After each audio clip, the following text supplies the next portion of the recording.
office in Milwaukee, Sullivan has issued a severe thunderstorm warning for eastern Fond du Lac County and east central Wisconsin, northeastern Dodge County and southeastern Wisconsin until 3:45 p.m.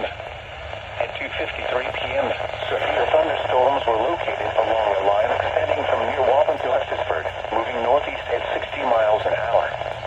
Hazard, quarter-size hail. Source, radar indicated. Impact, damage to vehicles is expected. Locations impacted include Fond du Lac, Lomira, Oakfield, Southern Lake Winnebago, Chiquita, Ashford, Byron, Eden, Mount Calvary, Brownsville, St. Cloud, Peoples, Oak Center, Pipe, Waukesta, Calvary, Mills, Marytown, Town of Forest, and Johnsburg. These storms are producing large hail. Seek shelter now inside a sturdy structure and stay away from windows.